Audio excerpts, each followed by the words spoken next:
Entrando. Então, boa tarde, comunidade da UDESC, professores do nosso sindicato. Estamos aqui com mais um programa UDESC Informa, né? E hoje temos aí o tema ensino à distância e iniciativa privada em relação ao UDESC com o economista Maurício Molinari, do DIEESE, velho companheiro que já esteve na UDESC várias vezes a serviço do nosso sindicato, do Sindicato dos Técnicos da UDESC também. Tudo bem, Maurício? Tudo bom, Rafael? Boa tarde aí a todos da UDESC. Então, temos muito que conversar, né? Uma semana bastante agitada, com muitas notícias que a reitoria tem lançado, né, diante da imprensa, anunciando o retorno às aulas de forma não presencial, de forma remota, de forma à distância, que são conceitos diferentes e que vêm sendo empregados de uma forma meio aleatória, digamos assim, mas que deixam a gente da UDESC muito apreensivo no sentido de que nenhuma dessas decisões passou pelo Conselho Universitário, né? Nem a resolução que o reitor aprovou ad referendo que institui o teletrabalho na UDESC, né, e que está, afinal de contas, norteando tudo que tem sido feito desde o início da pandemia, nem a resolução que institui o retorno às aulas de pós-graduação, tampouco foi aprovado pelo Conselho Universitário, e a apreensão da comunidade de que o retorno ao ensino de graduação, de forma não presencial, também vem a ser instituído com o mesmo tipo de expediente, que, na medida em que a gente compreende a urgência do momento e de determinadas decisões que não podem esperar, mas decisões importantes como essa, e principalmente no caso da urgência, é o que mais deixa a comunidade em dúvida, da onde que parte essa pressão, essa urgência, na medida que até anteontem valia o decreto do governador, que colocava como suspensas todas as aulas da UDESC por tempo indeterminado, né? Então, há muitos interesses relacionados ao ensino à distância, né? A UDESC e a UFSC foram atacadas pela imprensa, pelo NSC, na figura do jornalista Renato Igor, que criticou a morosidade da UDESC, o Notícias do Dia também, colocando como dinossauros tecnológicos, falando da inércia, onde é que já se viu, com as aulas paralisadas, sem previsão de um retorno, de uma conclusão do semestre. E ontem ainda teve a participação do Bebeto no Jornal do Almoço, né, o presidente da Associação dos Professores da UFSC, o sindicato, né, dos professores, justamente questionando a ignorância das pessoas em relação ao que é uma universidade pública, todas as atividades de pesquisa, de extensão e as atividades administrativas mesmo, que continuam, né, para julgar que o fato de não estar havendo aulas de pós-graduação significa que não está acontecendo nada, que está todo mundo dormindo em casa. Então, gostaria de passar a palavra para você, para começar esse bate-papo a respeito dessa conjuntura, né, do ensino à distância, os interesses empresariais, o modo como isso vem afetando a universidade pública nesse contexto de pandemia. É com você, Maurício. Bom, obrigado, Rafael, e depois dessa tua introdução aí, trazendo os temas que de fato estão aparecendo no nosso cotidiano, na conjuntura, essa pressão desmedida de entidades empresariais e da grande mídia, que obviamente tem nas entidades empresariais e nas empresas seus maiores patrocinadores, então faz essa pressão por conta dos patrocínios e dos seus departamentos comerciais que pressionam para que coloque essa pauta. E qual é essa pauta do ensino à distância? Primeiro dado, né, que se coloca, os setores são jurássicos porque não querem adotar o ensino à distância. Não há nenhum problema com o ensino à distância como complemento da atividade pedagógica. Mas isso que é o ponto central, como um complemento da atividade pedagógica. né? Um complemento que pode ser utilizado a depender, né, da característica específica daquela prática pedagógica que está sendo adotada. A depender, nem todas podem. Trabalhos em laboratórios, né, tem cursos, como dar uma aula de ensino à distância para um curso de medicina, por exemplo, ou de odontologia, onde é necessária a prática direta, né, mas em alguns casos é possível apenas como prática pedagógica complementar, mas não é isso que está sendo pressionado. O que está sendo colocado, e já não é de agora, é por isso que eu quero trazer um pouco também como é que se dá o processo de implementação do ensino à distância no Brasil, né, e como ele está atrelado não a um complemento, a uma forma de melhorar o processo político-pedagógico com os estudantes. De forma nenhuma. O ensino à distância no Brasil está completamente atrelado, desde o momento que ele tem um salto no nosso país, que é ali na virada de 2007 para 2008, ele está atrelado com de um lado, né, um avanço gigantesco do ensino privado, né, a transformação do ensino numa grande mercadoria para a obtenção de suculentas taxas de lucro pelos monopólios do ensino privado, onde hoje no Brasil 5 empresas concentram quase que 50% da totalidade do ensino privado no Brasil, tendo no grupo Croton o principal monopólio, né, que fornece o ensino. Então, o ensino à distância ele cresce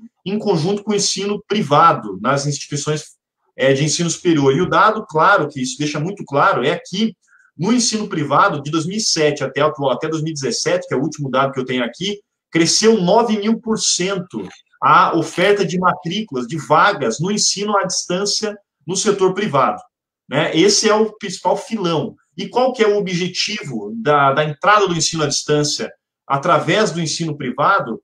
É basicamente o fato de que o ensino à distância tem um baixíssimo custo, né? O custo e ele opera numa escala gigantesca. Para vocês terem uma ideia, o Grupo Croton, que é o maior grupo hoje privado empresarial da educação privada, um professor do Grupo Croton dá aula para 2.600 alunos. Ou seja, é um salto de produtividade sem considerar nenhuma qualidade pedagógica. É a quantidade pela taxa de lucro que ela entrega para esses monopólios privados da educação. Então, o primeiro ponto, né, uma redução de custo gigantesca, um ganho de escala e taxas de lucro suculentas para esses setores, que obviamente são os setores que têm um primeiro interesse dessas entidades empresariais em pressionar pela abertura de qualquer forma, né, o retorno de qualquer forma do ensino superior por meio do ensino à distância, porque é uma forma de pressionar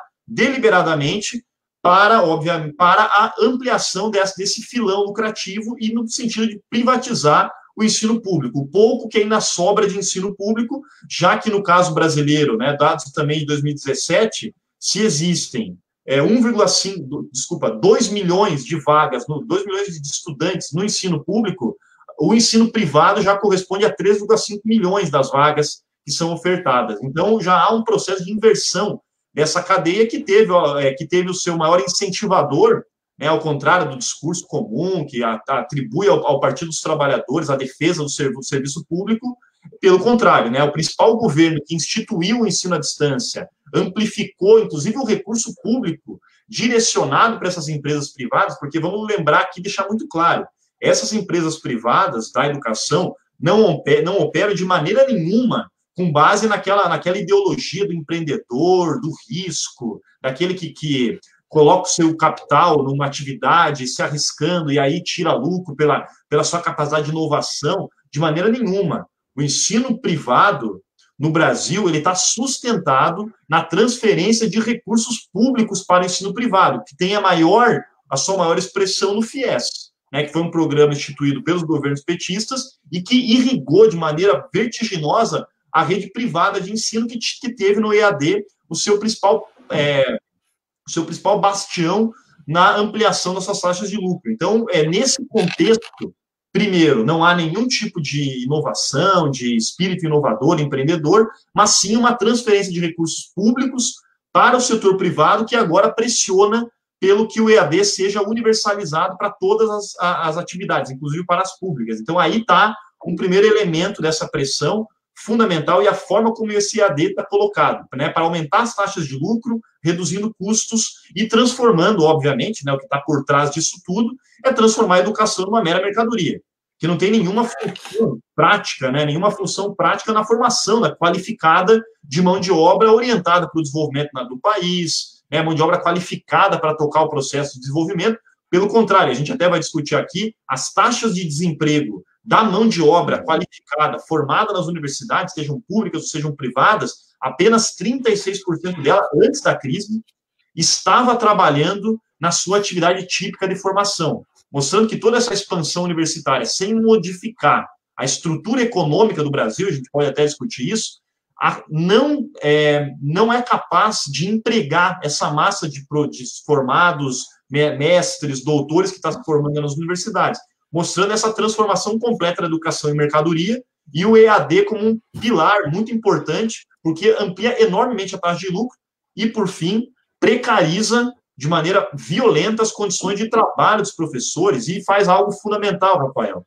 Transforma a aula do professor, aquela relação direta do professor com os estudantes, aquela atividade artesanal, porque cada turma é uma particularidade, né? É quase como uma apresentação artística do professor, se é um bom professor, óbvio, se não é aquele professor acostumado com a repetição, né? Transforma numa videoaula que depois vai ser comercializada em massa e vai prescindir do próprio professor. Então, é um processo que também, embrionariamente, de automatização e desnecessidade do professor, que passa a ser passivo, inclusive, de um largo processo de demissão na sequência, quando todas essas aulas no ensino à distância forem gravadas, transformadas numa mercadoria audiovisual e sendo transmitidas em massa, prescindindo do próprio trabalho do professor, e, obviamente, que a qualidade do ensino vai despencar, porque, como a gente sabe, cada turma, uma turma, tem a sua particularidade, tem o seu tempo pedagógico, tem o seu processo particular pedagógico,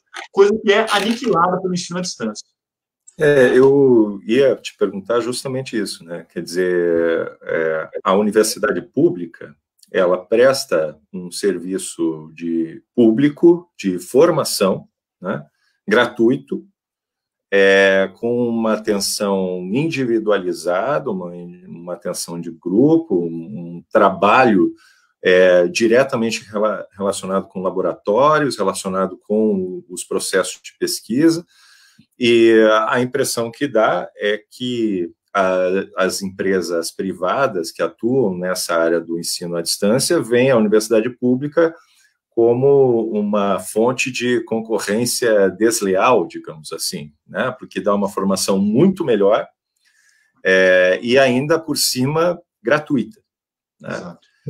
Então, é claro que, em função, muitas vezes, dos custos de você conseguir se manter numa cidade de alto custo de vida, como é o caso de Florianópolis, né? A gente falando aqui da realidade do Campus 1, evidentemente que a UDESC tem 9 campi, né? E, inclusive, os seus polos de ensino à distância pelo interior do estado, né?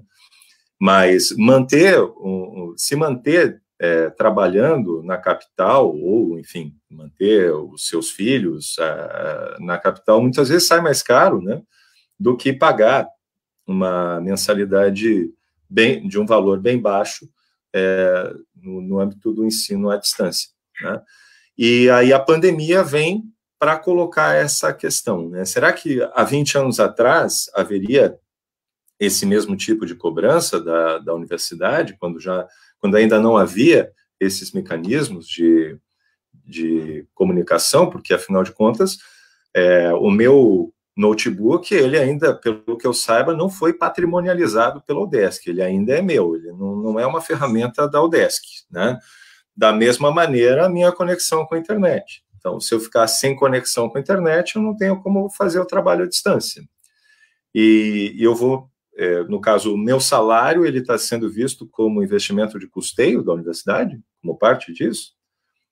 Como é que fica essa relação do professor no caminho dessa precarização? Porque há quem diga que o ensino à distância ele veio para ficar, mesmo depois da pandemia, as coisas não vão mais voltar a ser do jeito que eram, e que nós temos que nos reinventar agora, nesse momento, né? Então, a experiência dos professores precários, né, nesse processo, e a gente já teve uma live semana passada aqui sobre a situação dos professores substitutos, né, de repente, para fazer processo seletivo para o UDESC agora, vão exigir que você domine o uso de determinadas plataformas educacionais que tenham o seu próprio notebook, quando não para o próprio vestibular, né? Então, o caráter excludente desse tipo de ferramenta. Claro. Não, Rafael, e é isso que você coloca um ponto fundamental, né? A forma como, primeiro, que já, o processo, já há um congelamento salarial de longa data no setor público brasileiro, não é de agora. E ao fazer essa jogar para as costas do próprio professor o custo da atividade docente, porque a internet, como você colocou, é paga pelo professor, o computador é pago pelo professor, a própria depreciação do computador, porque esse é um ponto fundamental, né? As novas tecnologias vão exigindo que você troque o seu aparelho tecnológico com cada vez mais velocidade. Então, a depreciação, que é maior ainda, mais rápida, conforme o desenvolvimento tecnológico, também é colocada, né, como uma forma também vai para o custo do professor. A energia elétrica, né, que você utiliza vai para o custo do professor. Então, é uma forma de assalto ao fundo salarial dos trabalhadores. O ensino à distância, todas essas formas de teletrabalho. Porque, aliás, o Douglas colocou aqui, né, na tela ali a pergunta, é justamente isso. As forças privatistas, né, da universidade, em torno da universidade pública, estão utilizando dessa conjuntura de Covid-19, e não só na universidade pública, em todas as categorias profissionais. Por exemplo, trabalhadores da Petrobras, do setor administrativo, foram todos jogados no teletrabalho. E a pressão da empresa, e a empresa está utilizando dessa conjuntura para fazer um processo que queria fazer há muito tempo, porque reduz custo, como já colocamos aqui, reduz custo, aumenta a taxa de lucro, né, arrocha o salário de forma indireta. E o que estava fazendo com que isso não acontecesse era a capacidade de enfrentamento da luta sindical, que ainda, em alguma medida, conseguia colocar essa pressão. Então, por isso que é tão fundamental que os sindicatos permaneçam firmes, porque o que essas empresas estão querendo fazer e a pressão sobre as universidades públicas está querendo fazer? Está querendo jogar para o teletrabalho, jogar para o ensino à distância e não retornar mais. Não se iludam com a ideia de que, não, uma solução só para agora, porque, aliás, toda solução estrutural, ela sempre se apresenta como uma solução conjuntural, né? Não, conjunturalmente vamos implementar o EAD e depois, quando normalizar, quando acabar o Covid-19, a gente retorna. É mentira isso. Por que é mentira? Porque há uma lógica por trás da adoção do EAD, da pressão pelo EAD, que vai fazer com que, e uma lógica sustentada em forças políticas e econômicas muito consolidadas, como a gente colocou aqui, os monopólios da educação,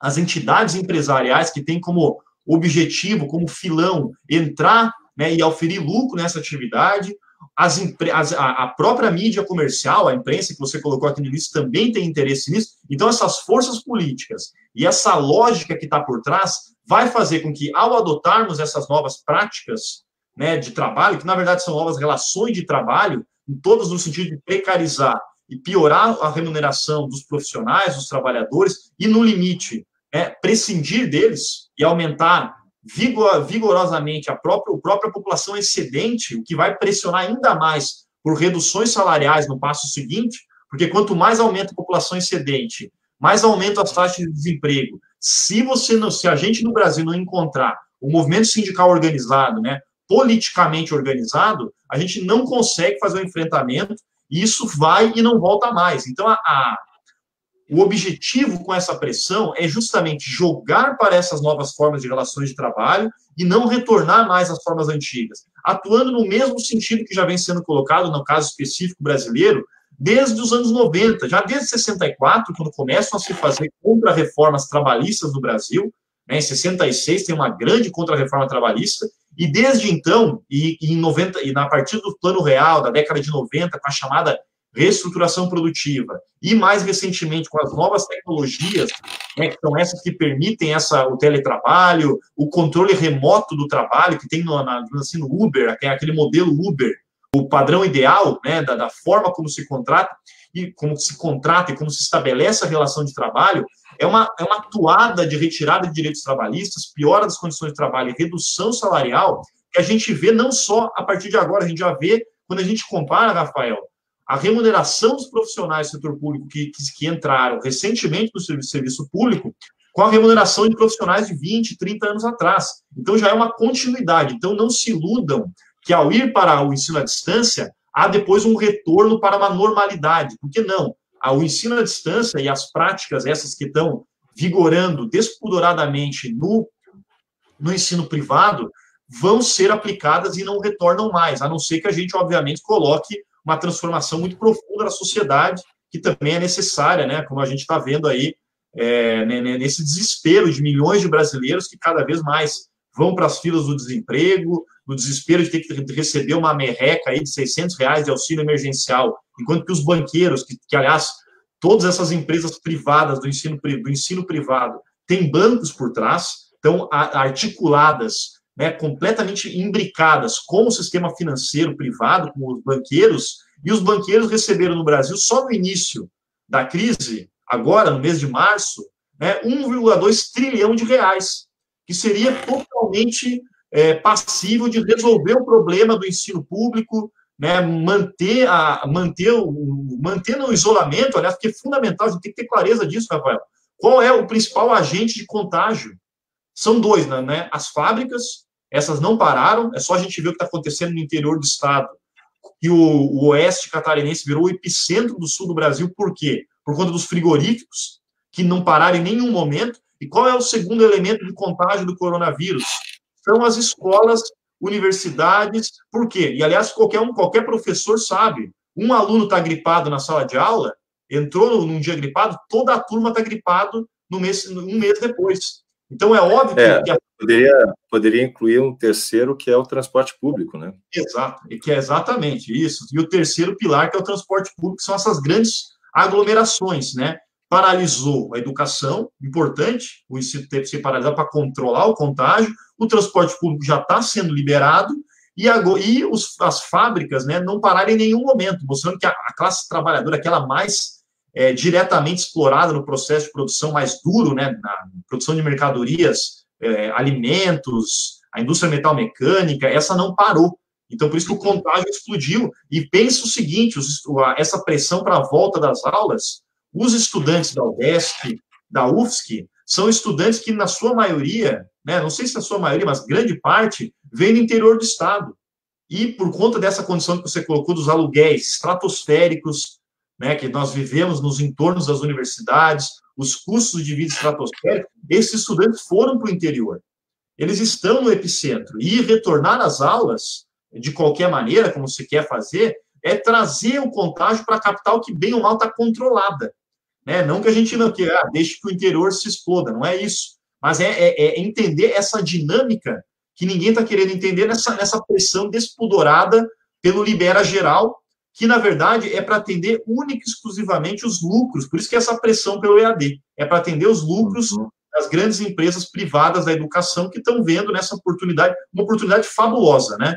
Ir para novas relações de trabalho e não voltar mais. E tanto é assim que as próprias medidas provisórias que o governo Bolsonaro adotou, todas elas foram no sentido de facilitar, ajudar os setores empresariais a implementarem essas novas práticas sem nenhum risco de ações trabalhistas, de contradições jurídicas que podem aparecer, né? Então, essa é a pressão que está colocada e que, obviamente, vai ser uma forma...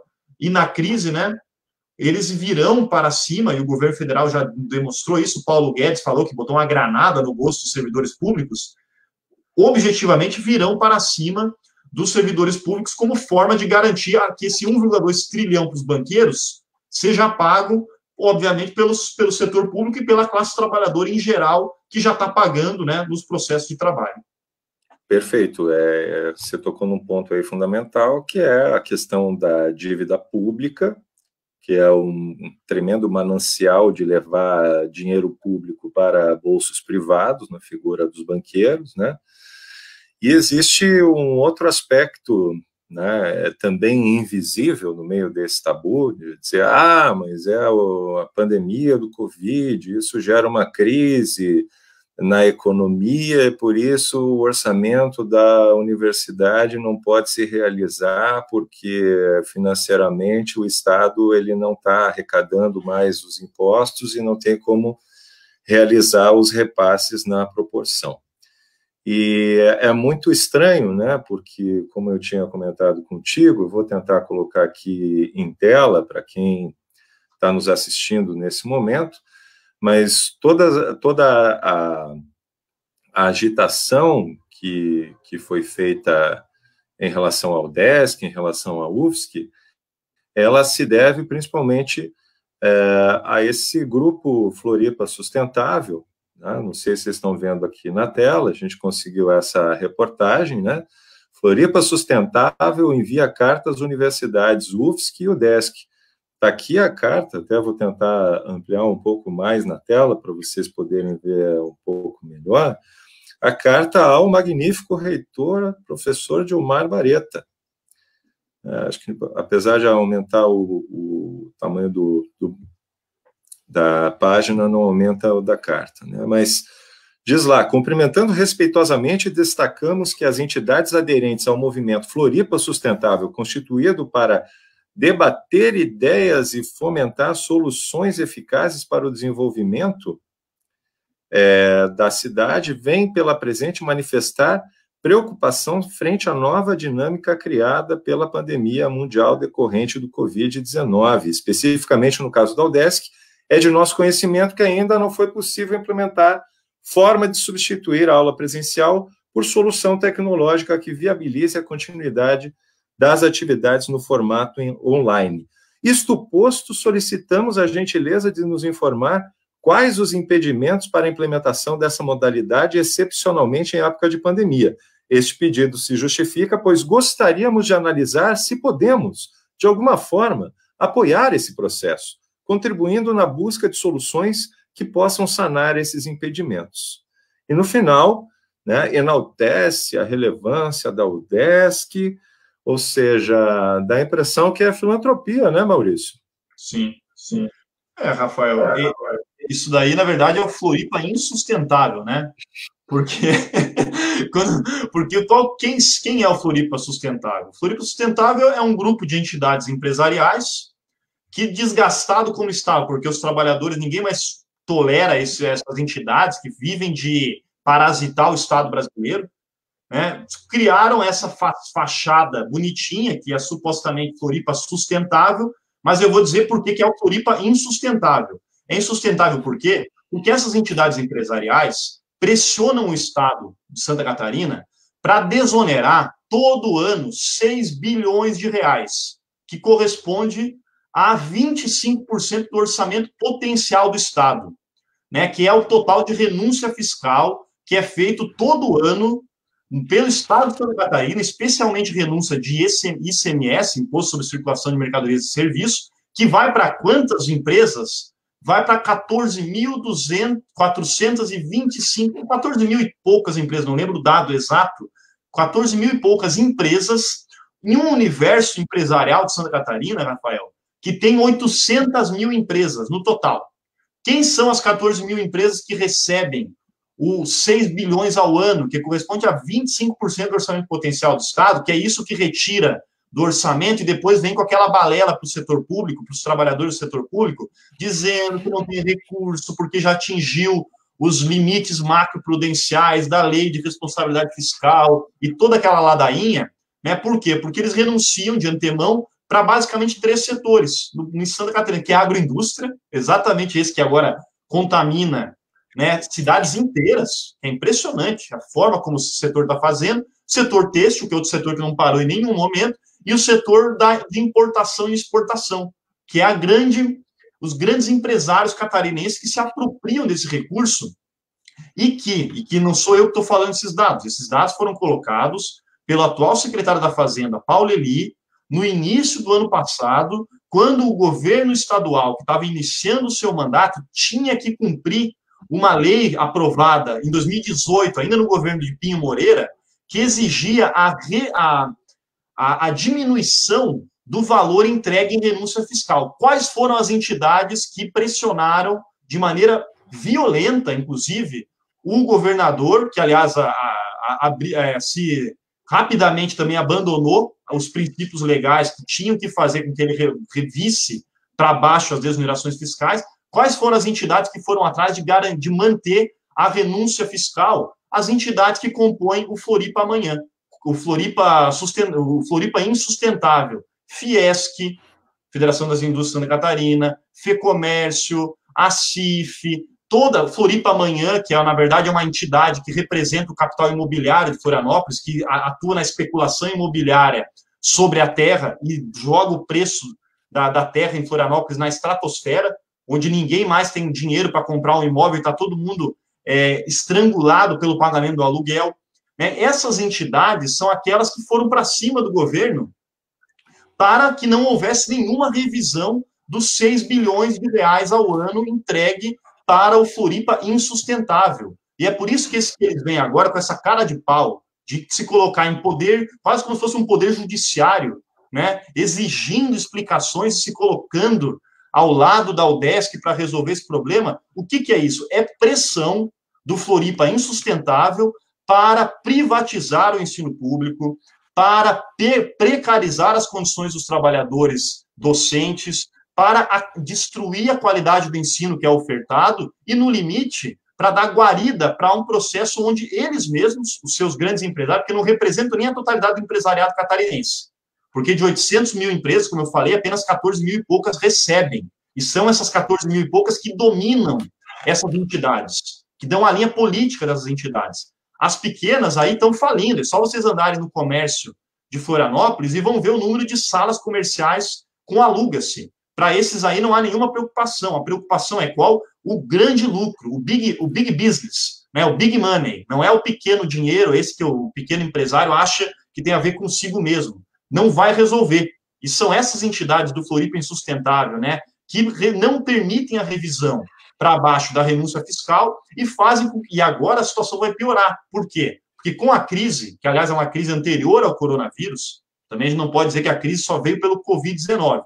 O Covid-19 agravou a situação, mas a crise já estava colocada pela própria lógica do sistema capitalista, pela própria lógica de paralisia desse sistema, quando ele não consegue auferir taxas de lucro que eles são aprazíveis. Né? E essa crise reduziu de fevereiro para abril em 24% a arrecadação do ICMS.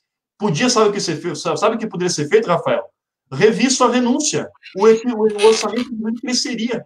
Não teria esse impacto. E não tenha dúvida que o governador, que o secretário da Fazenda, que essas entidades aí empresariais vão utilizar desse dado de queda do ICMS, e a grande mídia, óbvio, Renato Igor, todos esses que funcionam como operadores, né, porque são os patrocinados por essas grandes empresas, né, e defendem essa pauta, vão atuar para reverter a queda do ICMS em mais pressão sobre o setor público. Por isso, a importância fundamental da atividade sindical, né? Como você tá aí na Prudesc, né? Que a atividade sindical e que os sindicatos se articulem, não apenas a Prudesc isolada, né? Mas a Prudesc junto com o Sintudesc, com a PUFSC, com o Sintudesc, com o Sinasef, né? Que também tem relação com o ensino superior público. Todas essas entidades se articulem para fazer esse enfrentamento, porque vai vir muita pressão pela frente, com base nesses think tanks, né? Do Floripa Insustentável.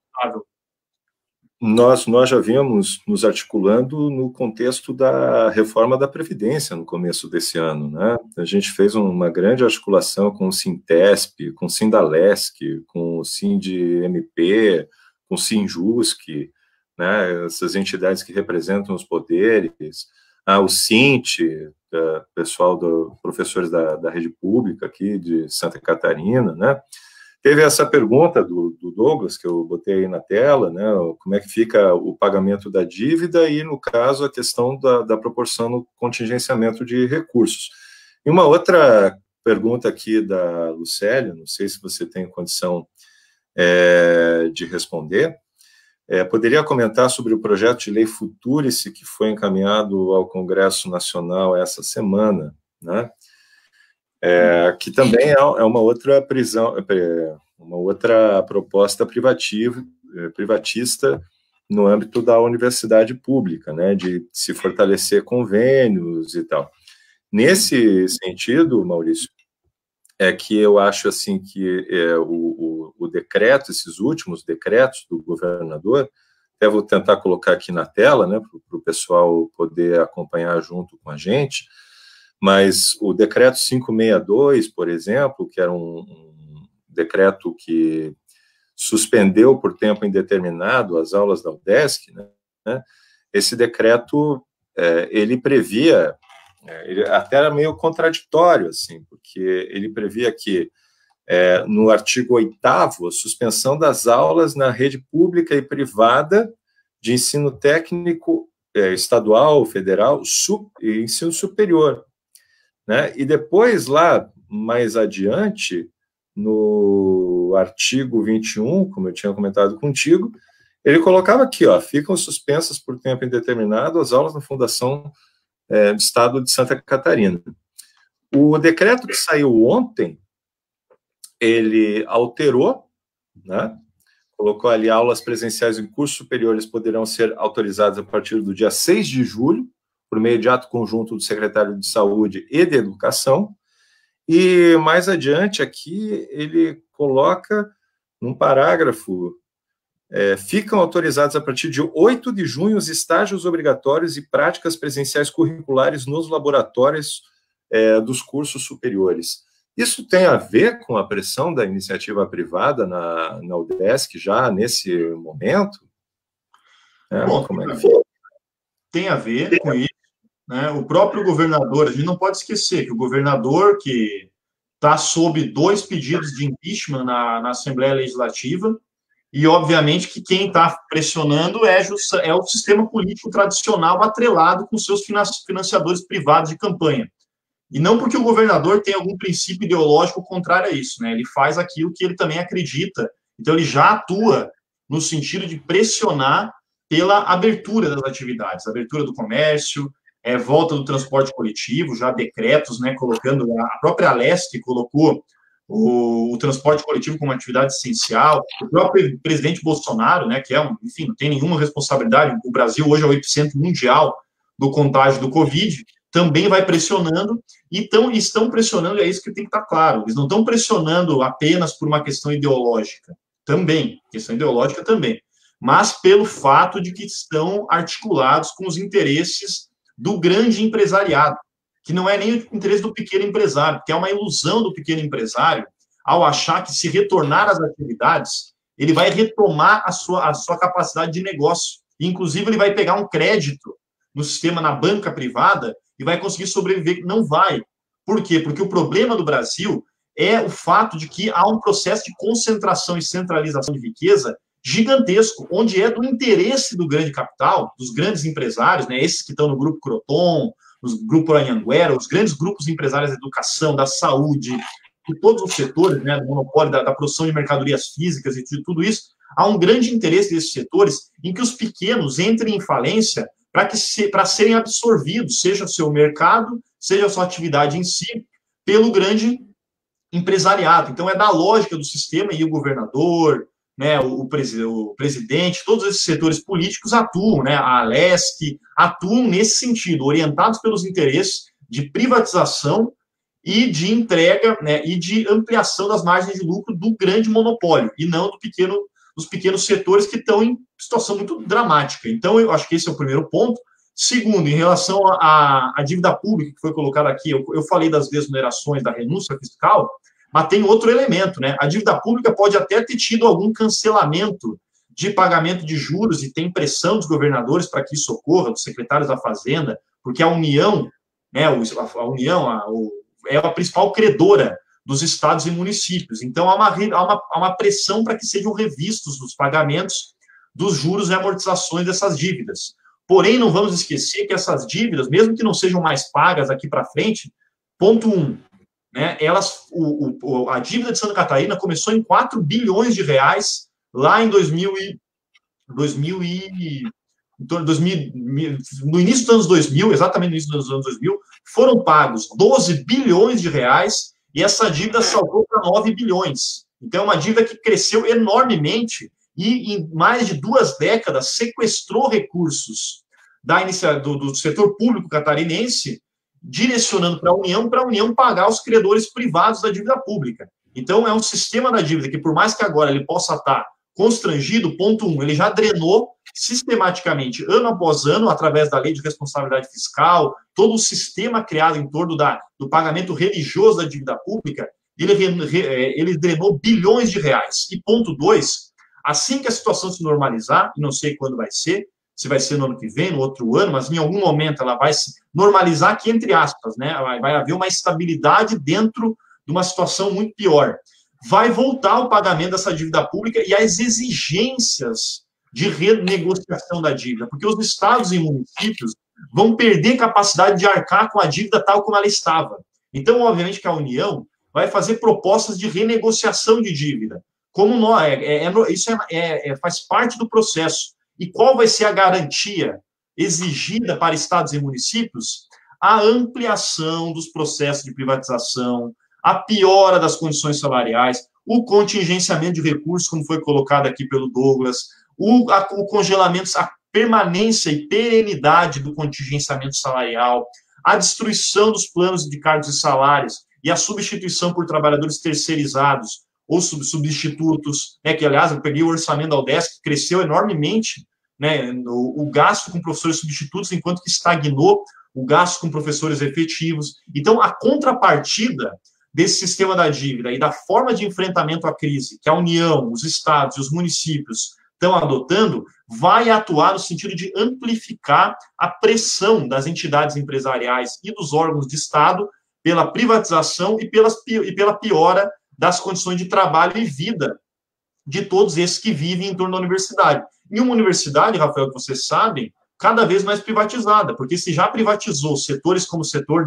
dos restaurantes universitários, setor de vigilância, setor de asseio e conservação, estão todos terceirizados.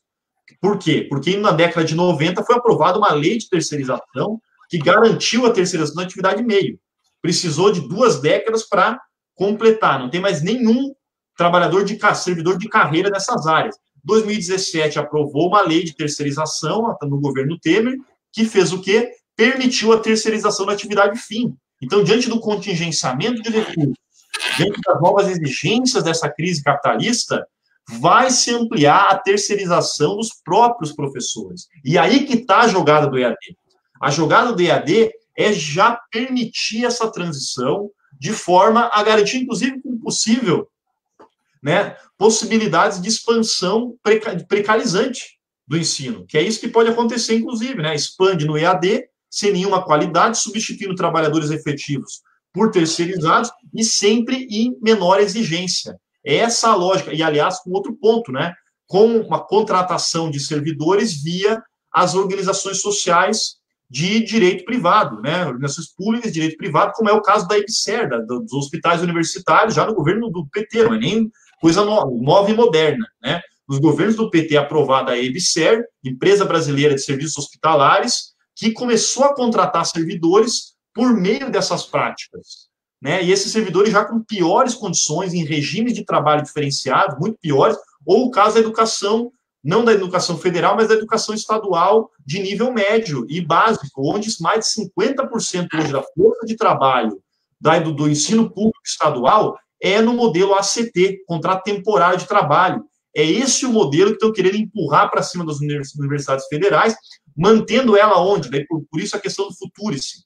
Mantendo ela sustentada, o público, sabe onde vai sobrar o público? Nos núcleos de excelência atrelados aos grandes projetos empresariais.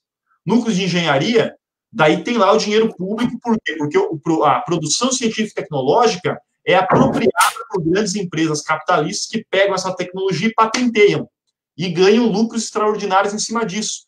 Para o setor de humanidades, para alguns setores das áreas de saúde, vai ser jogado para o EAD. Por isso que a gente tem que fazer um processo muito forte de enfrentamento a isso, e essa é a dinâmica do Futurice, né? Manter núcleos de excelências que captem recursos na iniciativa privada, que nem vai ter, isso aí é mais discurso que realidade, porque vai continuar o setor público, o Estado é o principal financiador da pesquisa no Brasil. Isso aí é negócio que empresa privada investe. Basicamente, o negócio que existe é a pesquisa é financiada com verba pública Exato. Depois que ela atinge os seus resultados, porque ela também pode não atingir, né? A pesquisa científica pode dar com os burros na água porque a hipótese não se verificou na prática.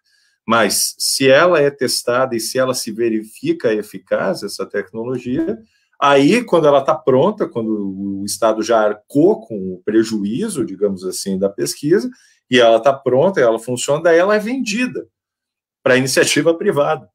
Né? Então, o prejuízo é público e o benefício depois é privado. Tem outras perguntas aqui, né? Essa aqui sobre o novo decreto de volta às aulas em agosto, a pergunta da Sandra Cunha, né? Como é que você avaliaria, né, essa questão? Porque é uma coisa que nos deixa apreensivo também, né? Nós da Prudesc aprovamos semana passada uma proposta de retorno às atividades de ensino de graduação no segundo semestre, né? E de forma não presencial, como uma experiência, e é uma experiência mesmo porque seriam ofertadas apenas disciplinas que pudessem ser integralmente ministradas com atividades não presenciais. Todos os estágios, todas as práticas que envolvessem atividades presenciais e que começaram no começo do ano seriam canceladas, né, e só seriam retomadas no ano que vem. Vai atrasar a formatura de alguns alunos, mas o quê? Paciência, fazer o quê? Nós estamos no meio de uma pandemia, a segurança sanitária, né, das pessoas está em primeiro lugar nesse ponto, e já que a Assembleia Legislativa decretou estado de calamidade em Santa Catarina até 31 de dezembro, então a gente tinha como base essa situação de que não haverá condições de um retorno em segurança para as aulas. O máximo que a universidade poderia fornecer na nossa avaliação seria condições para um retorno de técnico de laboratório, que vai trabalhar isolado no laboratório, né? Ou então espaços de uso individual e exclusivo para alunos que tenham condições de se deslocar em segurança até a universidade e prefiram fazê-lo, ao mesmo tempo que deve garantir condição de acessibilidade a todos os estudantes e não tentando reproduzir o ambiente presencial, né? Porque isso a gente considera que não é de obrigação, então o professor ele pode gravar videoaula, pode gravar apresentação de PowerPoint, como também pode não fazê-lo, né? Pode fazer outras atividades dirigidas, sem essa obrigação, porque a gente avalia que a UDESC não tem nem infraestrutura, né? E assim como a comunidade, cerca de 30% dos alunos nem respondeu à enquete que a UDESC fez, possivelmente porque não tem conectividade, não tem condições de realizar um trabalho, ele precisaria, no mínimo, um computador pessoal, um notebook, para fazer isso, né? E a gente submeteu ao Consune, protocolamos na semana passada no SGPE essa resolução, essa proposta de resolução, sabendo que a reitoria estava encaminhando pelas nossas costas, depois de ter nos excluído do debate, a gente conseguiu entrar no GT, eles dissolveram o GT e começaram a tratar direto com chefia, direto com direção de centro, assediando, né, esses profissionais. E por que a gente fala assediando? Não é uma questão de exagero. O teletrabalho na UDESC está instituído por uma resolução que o reitor aprovou de referendo e que ainda não foi aprovado pelo Consune. Já passaram 2 reuniões sem ser aprovado pelo Consune. Isso é contra o Estatuto da UDESC, isso é uma situação de absoluta anomalia que a gente está vivendo dentro da nossa universidade, desde que essa reitoria assumiu essa gestão, e que não apresenta no horizonte nenhuma possibilidade de se resolver. Então, a gente é tomado de surpresa por um decreto do governador que não revogou o artigo 21, ele revoga, ele altera outros artigos do decreto 562, né, o de abril, que havia suspenso as aulas da UDESC. A princípio, por esse decreto, legalmente, as aulas da UDESC continuam suspensas por tempo indeterminado. Não foi revogado. Deveria ter sido, se era o caso, né? De prever esse retorno, se a reitoria da UDESC, porventura, tenha feito alguma pressão junto ao governador do estado, porque já está pressionando os diretores, já está pressionando as chefias de departamento para um retorno o mais rápido possível, para repor o semestre, para abrir um outro semestre, né? Novas turmas abrindo em setembro. E como é que fica a perspectiva de uma nova onda dessa pandemia que é apresentada por alguns órgãos e profissionais de saúde, né? Que o pior ainda não veio. Então, eu acho que essa pergunta tem a ver com uma apreensão da comunidade que está totalmente respaldada pelas informações que a gente vem recebendo. Claro. Não, exatamente. É importante dizer, em meio à curva ascendente em Santa Catarina, que a gente está vendo essa pressão pela abertura. E é importante dizer que ninguém quer dar aula. Aliás, a própria Prudesc, como você colocou, já tem protocolou uma proposta, né? A questão é que não quer se fazer um processo de abertura generalizado, entrada generalizada do ensino à distância, e que só está atendendo, a Rafael e demais aí que nos assistem, ao calendário da indústria do cursinho, que também está pressionando de maneira vertiginosa para que os semestres sejam mantidos, porque as datas regulares, elas, por exemplo, do vestibular, etc., aliás, o que a gente teria que ter no Brasil era o fim do vestibular, né, o fim do vestibular, esse processo seletivo horroroso, que só serve para estruturar uma indústria de cursinhos atrás dele, que dá um ensino péssimo, e cada ano entram estudantes mais bitolados pela lógica do cursinho, pela indústria do livro didático, que vai transformando os conteúdos em formas maçantes, destrutivas da capacidade de pensamento crítico dos estudantes. Então, essa pressão também vem de voltar de qualquer maneira, que não se trata de não voltar, não se trata de não dar mais aulas, trata-se de um processo onde os professores, né, os técnicos administrativos e os estudantes tenham a soberania, porque eles que, de fato, sabem como conduzir esse processo. Como conduzir esse processo com responsabilidade, não expandindo, né, o crescimento exponencial do contágio e garantindo condições mínimas de um processo pedagógico que seja um processo pedagógico que, de fato, seja pedagógico, e não voltar de qualquer maneira para garantir a indústria do cursinho funcionando, a indústria do livro didático funcionando, toda a indústria, né, que ofere lucros gigantescos que está por trás desse processo, porque tem que ter, esse é um ponto fundamental. Ao paralisar o público, não é que o privado vai continuar e muito bem, obrigado, porque o público condiciona toda a dinâmica do ensino privado brasileiro. Ele condiciona nas suas datas, então essa pressão é enorme por conta disso.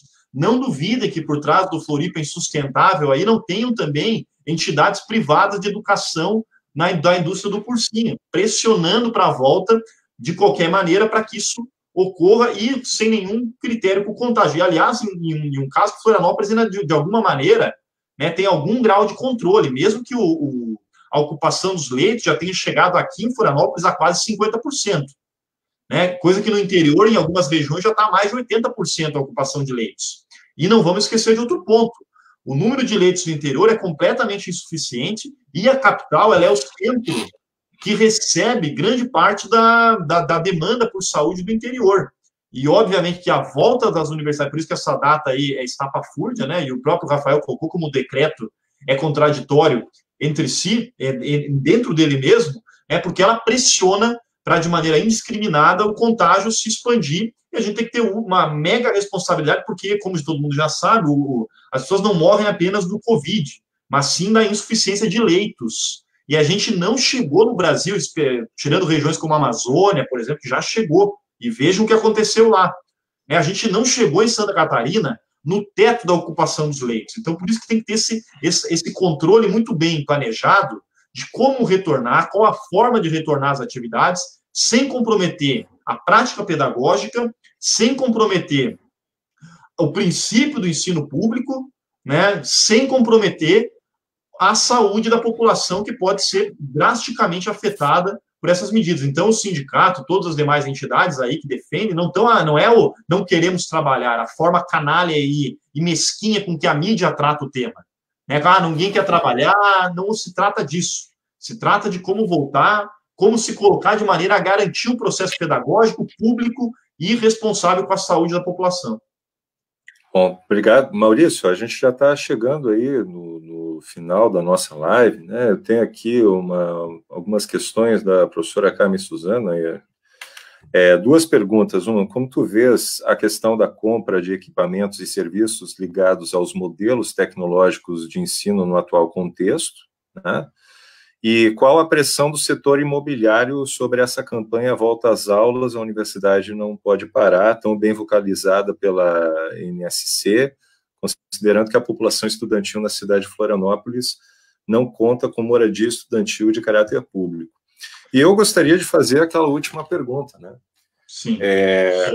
Que para nós da área de humanas é bastante problemático, assim, é uma crise que a gente se encontra no sentido de que a profissão de sociólogo ela está desaparecendo, né? O professor de sociologia já não se forma mais, as humanas, o CNPq divulgou um edital que exclui, né, a iniciação científica das ciências humanas. E a carga horária vai reduzindo cada vez mais, né, a propostas de ensino mais especializados, de maneira que a gente fica naquela insegurança, tá, mas eu estou formando profissionais para quê? Para quem? Essa demanda de que a universidade continue e forme profissionais num cenário de desemprego, e acho que daí, como economista, você tem condição de desenvolver melhor, né, o que isso representa, mas jogar uma grande quantidade de força de trabalho qualificada, que é o que a universidade faz, sem ter no mercado algo que absorva, digamos assim, que apresente esse tipo de demanda, a quem que interessa, né? Então, são essas três questões para a gente ir para o encerramento, que eu deixo aí para você. Bom, Rafael, a primeira questão, a questão que você me coloca, né, ela se articula com a primeira questão colocada pela professora Carmen, né? Até mando um abraço aí para a professora Carmen. Primeiro ponto, qual é o nosso drama hoje enquanto universidade brasileira? É o fato de que a universidade se expandiu, né? Se expandiu a universidade, também o setor público, né? Sem condições de expansão, foi dada uma expansão de casca e não de conteúdo, e, de outro lado, se expandiu de maneira muito mais vertiginosa o ensino privado e o ensino à distância. E isso promoveu a formação de uma massa de profissionais qualificados no sentido de ter um ensino superior, mestres e doutores, porém não se alterou em nenhum momento, desde a década de 60, da ditadura militar, o padrão de produção de riqueza no Brasil, onde cada vez mais esse profissional que se forma no ensino superior, ele encontra uma economia onde a tônica da nossa economia é aquilo que a Rede Globo, né, que é a matriz da NSC, coloca, né, o agro é tech, agro é pop e agro é tudo. Então, a produção de ciência e tecnologia, inclusive de ciência de base, ciência humana, ela está desprestigiada porque o profissional se forma e encontra uma economia cada vez mais regressiva do ponto de vista da sua soberania nacional. Ela não produz ciência e tecnologia, e daí entra com a questão da professora Carmen. Importa sistematicamente pacotes tecnológicos. Quem vai ganhar com o ensino à distância, com a venda desses pacotes tecnológicos, as plataformas de ensino, é o capital internacional. É esse que detém a propriedade dessas plataformas de ensino à distância. E então, a gente não está nem informando, olha como é que é a lógica. A universidade importa o pacote tecnológico, né, aplica, forma um profissional da ciência da informação, e esse profissional vai trabalhar onde? Não vai trabalhar porque ele não está, ou ele vai ter que sair do Brasil, na evasão de cérebros que já começou, a fuga de cérebros no Brasil voltou a ocorrer, ou ele vai engrossar as fileiras do subemprego e do desemprego. Qual é o dado da nossa formação antes mesmo da crise? E vai piorar, não tenho dúvida disso. Antes mesmo da crise, apenas 36% dos profissionais formados nas universidades brasileiras trabalhavam na sua atividade de formação. Um economista como eu trabalhando como economista. Apenas 36%, ganhando em média R$ 2,6 mil, R$ 2.600, o que é um salário um pouquinho melhor do que o salário médio de um comerciário, de um pedreiro, e nenhum desprestígio a essas profissões, mas não há nenhum tipo de capacidade do mercado de trabalho brasileiro, nesse processo de desnacionalização da nossa economia, nesse processo de reprimarização, onde a nossa cada vez mais é o agro é tech, agropop, agro é tudo, e os pacotes tecnológicos importados, porque nem a semente mais a gente produz, ela é importada. Então, é essa dinâmica que está colocada, que está beneficiando as grandes empresas e, sobremaneira, o capital internacional, né? As grandes potências as grandes potências mundiais que têm essa capacidade de ofertar essa venda desses produtos através dos pacotes estrangeiros tecnológicos, né? Então, essa é a lógica, por isso que a universidade brasileira está sob uma situação muito ruim, porque ela não consegue dar a volta nisso. E para dar a volta nisso, é necessário que a universidade não discuta mais somente a si mesma. A universidade tem que discutir a transformação radical da sociedade. É preciso transformar radicalmente esse modelo econômico, é preciso modificar radicalmente as relações de trabalho, é preciso modificar radicalmente a produção de ciência e tecnologia, é preciso modificar radicalmente toda a sociedade. Se não modificar toda a sociedade, não tem como resolver o problema da universidade. Então, é preciso uma mudança radical de todas as condições de vida, né, dessa sociedade. E qual é a pressão do setor imobiliário que a professora Carmen coloca? É muito evidente, porque o setor imobiliário, ao não ter a universidade funcionando e ao não ver rodar, então a universidade, não vamos esquecer algo fundamental. A universidade, inclusive, desde quando se colocou a UFSC, ali na região da Trindade, ali entre Trindade e Pantanal, houve um processo de especulação imobiliária gigantesco naquela região. Assim foi com a UDESC. A universidade, por ter esse público ao redor dela, muito grande, a comunidade universitária tem que morar, e o investimento em educação nunca foi acompanhado, nem nesse período de expansão, por ampliação das moradias estudantis. Então, os estudantes estão... Por isso que as taxas de evasão, inclusive, estão cada vez maiores, porque o estudante está proletarizado, ele cada vez tem menos recursos, porque as condições do mercado de trabalho são piores, e ele tem que pagar o aluguel. E quando paralisa as aulas na UFSC, na UDESC e nas universidades federais, esses estudantes voltam para suas casas, e é óbvio, vão ficar pagando aluguel na cidade, aqui na capital? Não, voltam para sua casa. Isso paralisa o ciclo da renovação do capital imobiliário. E qual é o principal...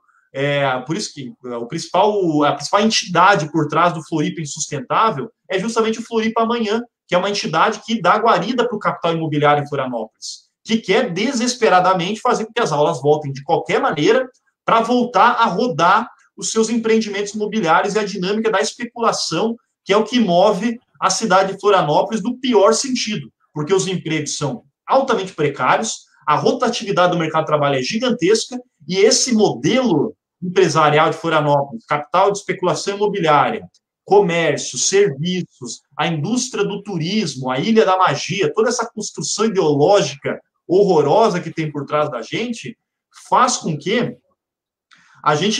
a Florianópolis, já em 2 meses de crise, tenha demitido 10 mil trabalhadores formais, onde essas demissões se concentram onde? No setor de alojamento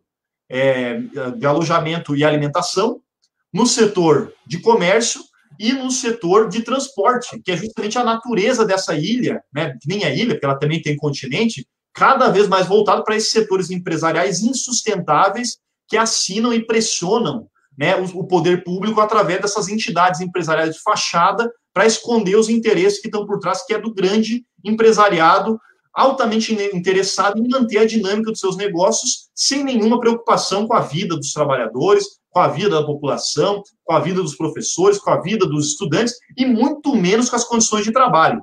Volte-se de qualquer forma para garantir os grandes negócios funcionando. É isso que está por trás de toda essa pressão, né? São os interesses dos grandes empresários, que obviamente a grande mídia, de maneira torpe, né, adota isso como a sua linha editorial. Por quê? Porque financiam a mídia. A gente é contra esses que a gente tem que se insurgir e mudar radicalmente essa sociedade.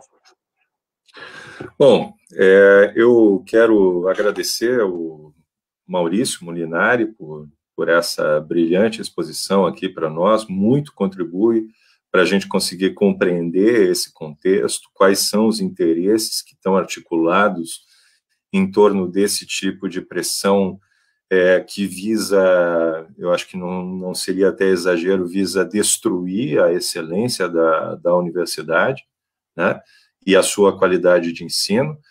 deixando aí a frase da Lucélia do Nascimento Paiva: a adequação das estruturas universitárias às necessidades nacionais era o projeto de Darcy Ribeiro na obra Universidade Necessária, né? Lembrando aí o grande antropólogo Darcy Ribeiro, né, idealizador da Universidade Nacional de Brasília, o projeto moderno que foi assassinado pela ditadura militar nos primeiros dias, né, de abril de 64, logo depois do golpe, onde tacaram fogo no Instituto de Teologia, né, daquela universidade, e coisas que estão brilhantemente desenvolvidas naquele documentário do Vladimir Carvalho, /68, né, onde ele expõe ali como foi perseguido esse projeto, onde colocava a universidade como centro de um projeto de emancipação nacional, né?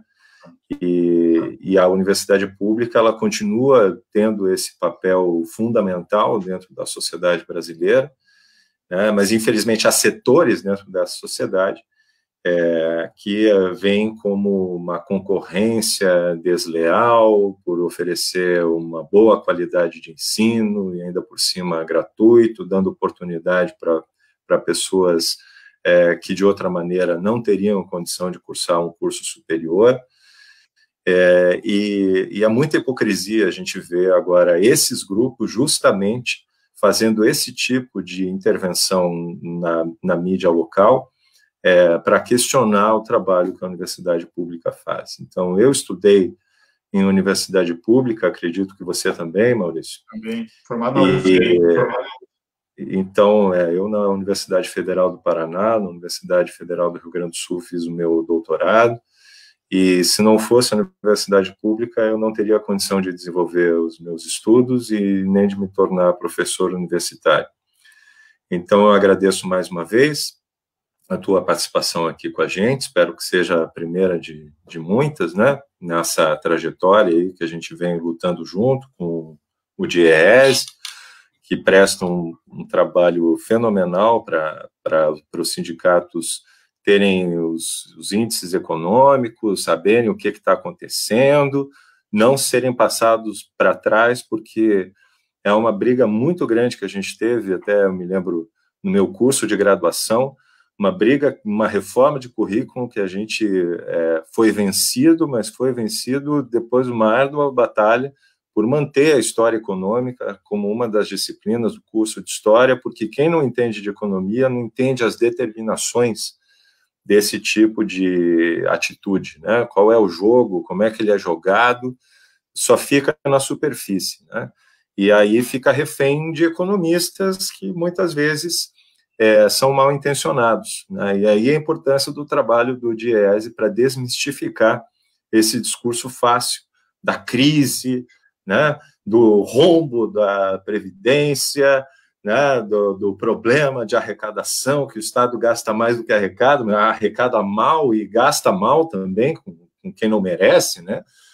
Então, eu acho que serve um pouco para a gente ilustrar esse debate. Então, te agradeço e vamos ficando por aqui, passamos um pouco até do tempo, mas eu acho que valeu muito a pena todo mundo que participou, aí cerca de 50 pessoas, esse é o nosso segundo programa, né? E na próxima terça-feira estaremos aqui com mais um convidado, tratando dos temas aí que a gente não sabe qual é a bomba que vai aparecer, todo dia é uma diferente, né? Arrepiando a institucionalidade da nossa universidade, atacando a nossa universidade. Eu chego a ficar mais aliviado quando chega o final de semana, porque eu sei que não vai ter notícia ruim para a gente ter que responder, porque a luta está dura, mas a gente está aqui firme e resistindo junto. Então, Maurício, brigadão, em nome de toda a diretoria da Prudesc. Obrigado, Rafael. Obrigado a todos.